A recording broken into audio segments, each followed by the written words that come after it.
Prepping for an interview is a little like prepping for a first date. You want to make a good first impression with engaging conversation that leads to a second date and discover if you are an ideal match. It's a lot to happen in a small amount of time. For an interview, keep in mind the interviewer wants you to succeed, so help them get to know the real you and discover that you are indeed the candidate they've been searching for. Employers are looking for someone who is at ease but professional during a conversation, shows the ability to think on their feet, has the right skills or experiences, and shows genuine enthusiasm. Here's how to make that happen. Preparation is key, so let's talk about some of the more challenging questions you might encounter during the interview. Have you ever been convicted of a crime or a felony? This question might appear on an application or during an interview, so it's important that you're prepared to answer it in a straightforward manner. However, if it's not asked, you do not need to bring it up during the interview. If authorities drop the charges or if you were acquitted, you do not have to mention it. If you are asked only about a felony, you do not have to mention a misdemeanor. Always respond truthfully. Many employers conduct background checks, so don't take any shortcuts that can come back to haunt you. So, what is the employer looking for when they ask about convictions?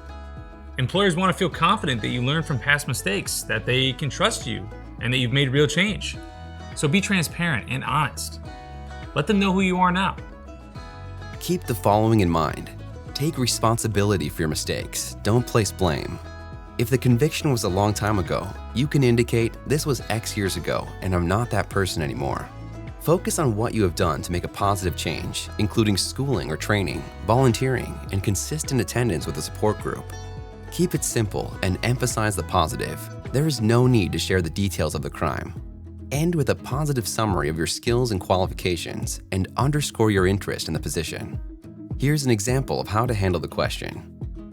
Have you ever been convicted of a crime or a felony? Yes, I was.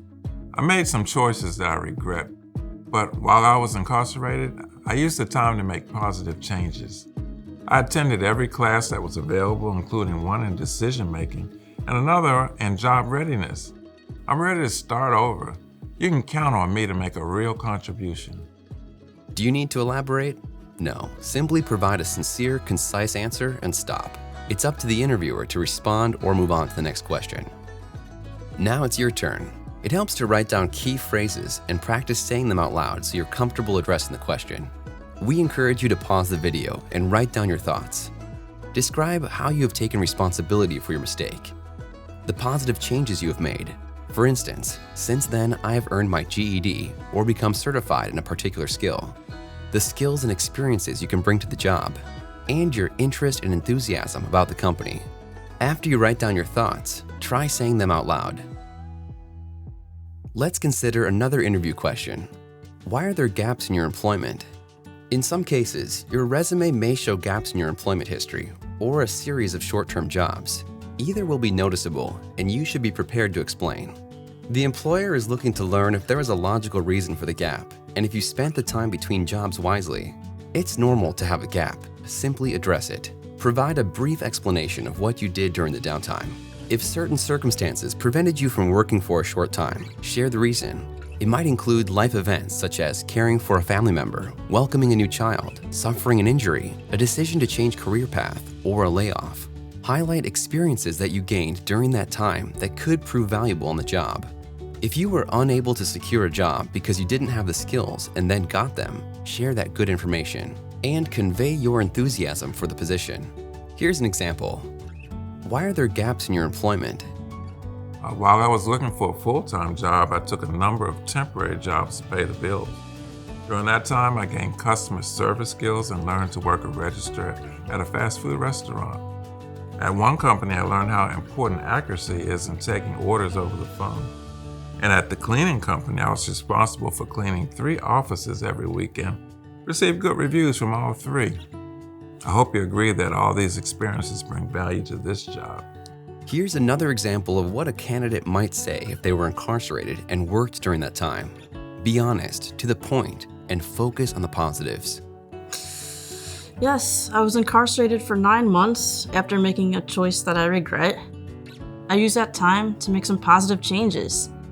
At the correctional facility, I worked as an assistant to the cook to prep lunch. I attended workshops for job readiness, and I attended group counseling that helped me respect people's differences. I think that will help me make better connections with customers and coworkers. Okay, now it's your turn to give this a try. Write a few phrases that describe gaps in your employment history. What did you do during your downtime? Describe experiences that you gained.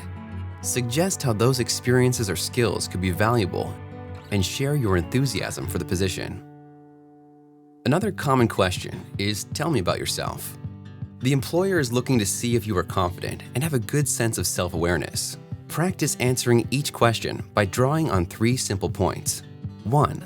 Consider a few adjectives or phrases that describe you. A nice way to share some highlights is to tell what others have said. I enjoy staying busy. I like to work with my hands. People say I'm enthusiastic, a good friend, someone they can trust. 2. Pick a key experience that stands out and say what you valued about it. I rebuilt a motorcycle. It took about 9 months. I ran into some snags, but I was able to get it running, and it really gave me a sense of accomplishment when I finished. And 3. End with a point about your work life or volunteer experience. I've been working since I was 16, and I'm very proud of that. I also volunteer at the senior center once a week. The interviewer may ask you to tell them about a challenging situation and how you handled it. We have all had challenging situations, so it makes sense to prepare this answer in advance. Perhaps you dealt with a difficult customer, or someone didn't show up for work and you were shorthanded, or an order wasn't delivered on time. What the employer is looking to learn is if you were able to think on your feet. Did you take initiative? What problem-solving skills did you use? Consider some challenging situations. Pick one and jot down how you handled it. In addition to these questions, here are a few more that you should consider and prepare for. Why do you think you are a good fit for this position? Be ready to match a few of your skills with the qualifications listed in the job posting. What are your greatest strengths and weaknesses? When you name your weakness, indicate that you are aware of it and what you are doing to improve it. Assure the interviewer it won't impact the quality of your work. You don't score more points for extra weaknesses. Keep it to 1. How do you handle conflicts with team members? Here's an example of a thoughtful response. I think it's best to take a pause.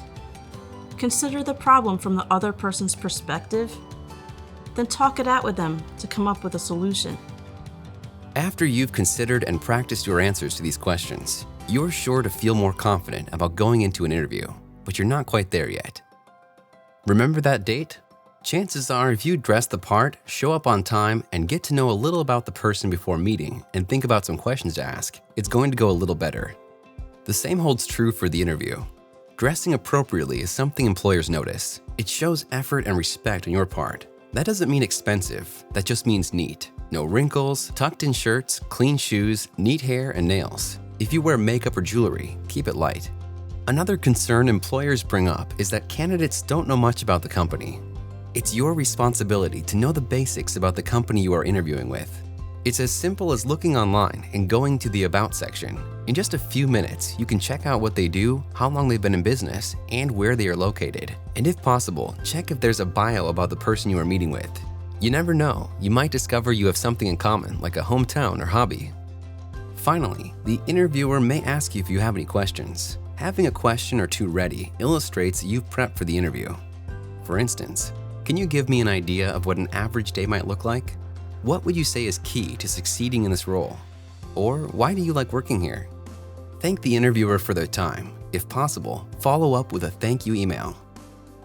Practicing how to answer the most commonly asked questions, knowing something about the company, and preparing some questions to ask the interviewer will go a long way in building your confidence, demonstrating your interest in and suitability for a position, and hopefully, helping you find the right match.